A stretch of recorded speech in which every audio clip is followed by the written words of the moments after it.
हिंदी में यूपीएससी की तैयारी से संबंधित प्रोग्राम्स को देखने के लिए सब्सक्राइब करें स्टडी IQIAS हिंदी।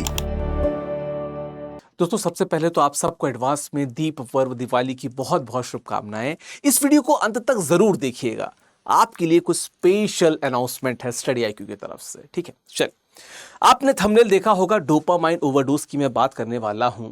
आप सबको पता है कि चाहे बच्चे को देखें, बुजुर्ग को देखें, युवा को देखें, किधर भी देखें आप, एक चीज बड़ा कॉमन है कि सबके हाथ में मोबाइल है और लगातार स्क्रॉल करते जा रहे हैं और रीलें तो ऐसी चलती हैं जैसे कि कब 4 घंटे बीत जाए पता नहीं चलती। कुछ वर्षों पहले तक मैं इससे बहुत दूर था, लेकिन पिछले 1-1.5 वर्षों से मैं इस बात को अनुभव कर रहा हूं कि हाँ, थोड़ी सी एडिक्टिव तो है रीले। आज हम बात करेंगे इसी डोपामाइन ओवरडोज को लेके और विभिन्न इसके जो पहलू हैं उस सब पे हम लोग बात करेंगे। ठीक है, चर्चा में क्यों है? क्योंकि अब ये लोगों की आदत बन चुकी है। इंस्टाग्राम की बात करें, व्हाट्सएप की बात करें, आप यूट्यूब शॉर्ट्स की बात करें, फेसबुक की बात करें, हर जगह व्यक्ति वो जो शॉर्ट फॉर्म कंटेंट है उसको ही फॉलो करना चाह रहा है। उसकी हम लोग थोड़ी सी बात करेंगे। ठीक है, चलिए देखिए, ये डोपामाइन का आप यहाँ पे सिंबल देख सकते हैं, जो केमिकल सिंबल है, खुशी का रसायन इसको माना जाता है ना। क्या कहते हैं? खुशी का हार्मोन या फील गुड केमिकल इसको कहा जाता है डोपामाइन को। और व्यक्ति जब रील स्क्रॉल करता है ना, उसको लगता है कि अगले मिनट खूब खुशी मिलेगी, है ना, अब अगले रील में और बेहतर मिलेगा, और इसी इच्छा में, इसी तबीयत के साथ वो आगे बढ़ता जाता है और कब रात के 2-3 बज जाते हैं पता भी नहीं चलता है। ठीक है, चलिए, वास्तव में डोपामाइन क्या करता है इसको देख लेते हैं। ये सीधे खुशी नहीं देता, बल्कि प्रत्याशा और प्रेरणा पैदा करता है। आपके मन में एक अफर्मेटिव सा एक्शन आएगा कि शायद अगली रील बहुत शानदार होगी, अच्छा ये अच्छी, अगली तो और अच्छी होगी। इस प्रकार से आदमी आगे बढ़ता जाता है और वो जो इंस्टेंटली आप शेयर करते जाते हैं अपने दोस्तों को, इसी में शामिल है। इनाम की तलाश के लिए प्रेरित करता है। हो सकता है कोई ऐसी अद्भुत रील मिल जाए कि दुनिया ही बन जाए, है ना, और फिर उसको आप 10 अपने मित्रों को शेयर भी कर देते हैं खटाक से। ठीक है, सीखने और स्मृति निर्माण में महत्वपूर्ण भूमिका निभाता है। यस, बहुत सी चीजें ऐसी होती हैं जो दरअसल रील सकारात्मक रूप से भी आपको प्रेरित करती हैं। भाषा को लेके, खाने को लेके, है ना, तरीकों को लेके, बहुत से रील्स, इवन जैसे हम लोग जो रील बनाते हैं, शॉर्ट बनाते हैं यूपीएससी के स्टूडेंट्स को लेके, बहुत हेल्पफुल भी होती है। बहुत से बच्चों ने मैसेजेस भी इस पे बताए हैं। ठीक है, और ये व्यवहार दोहराने की इच्छा पैदा करता है। एक बार आपने 4 घंटे रील देखी, बिल्कुल संभव है कि आप बाद में 20 बार वो 4-4 घंटे, 5-5 घंटे आप रील पे बिता दें। लोगों का समय बढ़ता जा रहा है। खैर, चलिए, मस्तिष्क की जो इनाम प्रणाली है कैसे काम करती है इसको देख लेते हैं। तो हम सब के जो हमारा दिमाग होता है उसमें एक रिवॉर्ड सिस्टम होता है जिसको इनाम प्रणाली भी कहते हैं। रिवॉर्ड सिस्टम, इनाम प्रणाली काम कैसे करती है उसको देख लेते हैं। क्या करता है? वेंट्रल जो टेगमेंटल एरिया है, जिसको हम VTA कहते हैं, यहां से डोपामाइन उत्पन्न होता है। डोपामाइन यहां से उत्पन्न होता है और ये जो है ना आपका न्यूक्लियस एक्यूम्बेंस, यहां पे आके जो डोपामाइन है वो पहुंचता है। तो यहां से उत्पन्न होता है, यहां से पहुंचता है और एक रिवॉर्डिंग पोजीशन में आप आ जाते हैं। आपको लगता है कि क्या अद्भुत इनाम मिल गया। नहीं, चलिए, यह सिस्टम क्या है?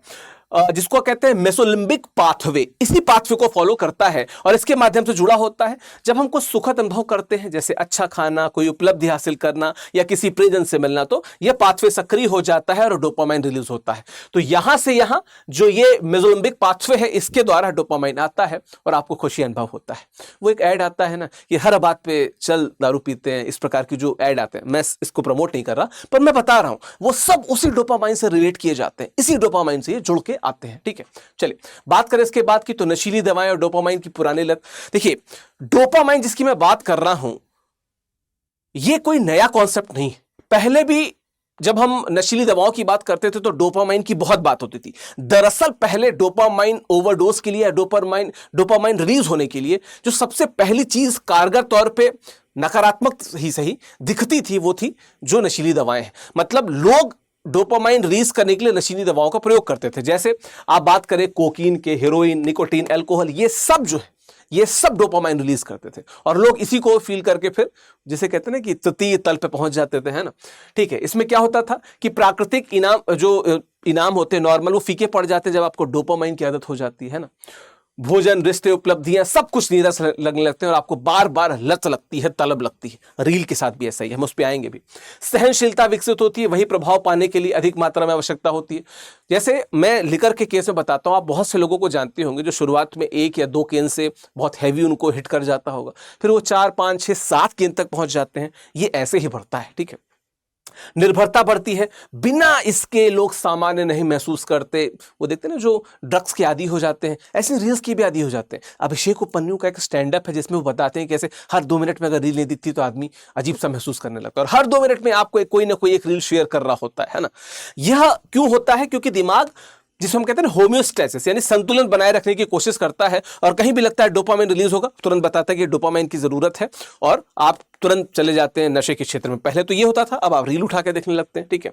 जब डोपामाइन का स्तर बहुत बढ़ जाता है तो दिमाग डोपामाइन रिसेप्टर्स को कम कर देता है या उन्हें बेहद कम संवेदनशील बना देता है। तो ऐसा भी होता है जब स्तर बहुत ज्यादा बढ़ जाता है, फिर आप थोड़ी देर के लिए आराम करते हैं, एकदम शांत अवस्था में सो जाते हैं। रील के साथ तो ऐसा भी नहीं है, 4 घंटे के बाद लगता है कि 4 घंटे की और रील बची हुई है, कोर्स बचा हुआ पूरा करना है, ठीक है। अब क्या है, डिजिटल स्क्रीन, ये नई नशीली दवा है। क्या है, आज तकनीक ने क्या है, एक नया और अधिक व्यापक डोपामाइन स्रोत बना दिया है, जिसको हम डिजिटल ड्रग भी कह सकते हैं। ये जितनी भी रील्स है डिजिटल ड्रग कहलाती हैं, ये निश्चित तौर पे और नशीली हो गई हैं, ठीक है। कैसे काम करता है? अनिश्चित इनाम का सिद्धांत। आप जब नशीली दवाएं करते हैं तो आपको पता रहता है कि क्या होगा, लेकिन जब आप रील देखते हैं तो आपको नहीं पता कि अगली रील कौन सी आ जाए, बहुत मनपसंद आ जाए, डांस किया जाए, किस चीज किया जाए, ठीक है। तो क्या है अनिश्चित इनाम का सिद्धांत, जिसको वेरिएबल रिवॉर्ड शेड्यूल कहते हैं। क्या कहता है? यह वही तकनीक है जो जुए की मशीनों में इस्तेमाल होती है। आप नहीं जानते कि अगला स्वाइप रिफ्रेश क्या लाएगा, कितने इनाम जीत जाएंगे, कितनी रील, कितनी अच्छी रील आप देख लें, ठीक है। शायद 100 लाइक्स, एक महत्वपूर्ण संदेश, एक अच्छा मेल आ जाएगा, है ना। शायद एक वायरल वीडियो आपको दिख जाए या आपका वीडियो वायरल हो जाए। ये दोनों साइड से है, जो बनाते हैं उनके साइड से भी और जो देखते हैं उनके साइड से भी, ठीक है। यही निश्चय ही डोपामाइन रिलीज को क्या करती है, ट्रिगर करती है, ठीक है। त्वरित संतुष्ट, इंस्टेंट ग्रेटिफिकेशन की जरूरत होती है कि तुरंत हमें संतुष्टि मिल जाए और हम आगे बढ़ जाए, ठीक है। एक क्लिक में वीडियो शुरू हो जाता है ना। तुरंत लाइक और कमेंट आदमी देखना चाहता है, ठीक है। बिना किसी प्रयास के आदमी अपने मनोरंजन को क्या है और ज्यादा, मतलब मनोरंजन के लिए तो पहले आदमी जब क्रिकेट खेलता था, नृत्य वगैरह करता था, गाने गाने का प्रयास करता था, अब सीधे रील में मनोरंजन ढूंढने लगता है, ठीक है। अंतहीन स्क्रीन स्क्रॉलिंग, क्या कोई प्राकृतिक समाप्ति बिंदु नहीं। Instagram feed, TikTok video, YouTube, हर जगह जो ऐप देखिए उस ऐप में आपको शॉर्ट्स मिल जाएंगे और दिखने लगेंगे, ठीक है। सामाजिक मान्यता है क्या, लाइक्स, कमेंट, शेयर, ये सब सामाजिक स्वीकृति के संकेतक है। आपको 1000 लाइक मिल गए, आप ज्यादा खुश हो गए। सामने वाले को 500 मिला, वो आपसे नीचे हो गया। आपके में ज्यादा व्यूज आते हैं, आप बड़े फैकल्टी हैं, आपके में कम आते हैं, आप कम फैकल्टी हैं। कंटेंट किया जा रहा है, इससे कोई मतलब नहीं होता। खैर चलिए बात करें युवा दिमाग पे प्रभाव क्या होता है। तो नाजुक अवस्था है किशोर दिमाग, ठीक है। युवा वयस्क इस समस्या के लिए सबसे अधिक असुरक्षित है। क्यों? क्योंकि दिमाग अभी विकसित हो रहा है। शुरुआत में दिमाग इस रास्ते पर ढल जाएगा तो चीजें सही नहीं मानी जाएंगी, ठीक है। एक टर्म है जिसको हम कहते हैं प्रीफ्रंटल कॉर्टेक्स। क्या है? निर्णय लेने और आवेग नियंत्रण के लिए यह जिम्मेदार होता है, जो प्रीफ्रंटल कॉर्टेक्स होता है, ठीक है। 25 वर्ष की आयु तक पूरी तरह विकसित नहीं होता और इसी समय अगर लत लग गई तो बड़ी नुकसान दे सकती है, ठीक है। किशोर दिमाग अधिक प्लास्टिक होता है, यानी तेजी से बदलता है, ठीक है। बहुत तेजी से बदलेगा, आपको नहीं पता कि चीजें कितनी ज्यादा नकारात्मक हो सकती हैं। इसके अलावा भावनात्मक विनियमन अपरिपक्व होता है। क्या होता है इसमें कि किशोर भावनाओं को नियंत्रित करना अभी सीखते हैं और पहले ही भावनाओं के आवेग में दब जाते हैं, ठीक है।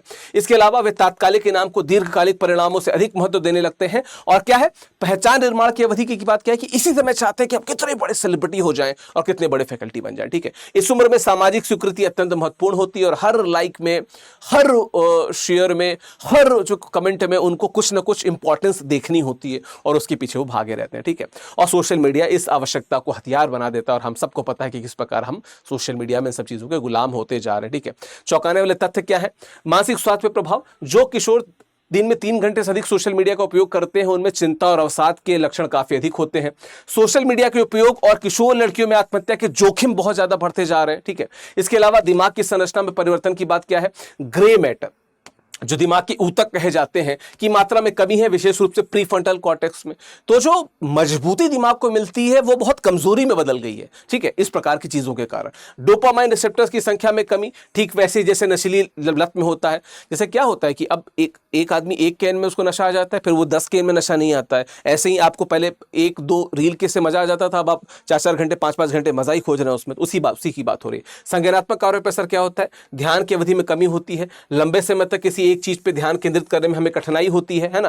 कार्यशील स्मृति में गिरावट आती है, जानकारी को याद रखने और उपयोग करने में हमें क्या आती है? समस्या आती है। इसके अलावा निर्णय लेने की क्षमता प्रभावित होती है, आवेगपूर्ण निर्णय लेने की प्रवृत्ति क्या है हमारी बढ़ती है, ठीक है। तो इस प्रकार की चीजें निश्चित तौर पर युवाओं को एक नकारात्मक दिशा की ओर बढ़ा रहे हैं और ये हमारी जिम्मेदारी है कि कम से कम जो हमारे समय के युवा हैं वो इस दिशा में आगे ना बढ़े। तो अगर आप भी इस डोपामाइन ओवरडोज के शिकार हैं तो कमेंट बॉक्स में जरूर लिखें और बताएं, हम जरूर इस विषय पे काम करेंगे, क्योंकि मैंने खुद इससे जब निजात पाई है तो मैं चाहता हूं कि जो हमारा युवा है वो सही डायरेक्शन में काम करे। आप बिल्कुल रील देखिए, आप बिल्कुल वीडियोस देखिए, लेकिन इस बात को हमेशा देखिएगा कि ये डोपामाइन आपको कंट्रोल न करने लगे जैसे नशे की लत में होता है।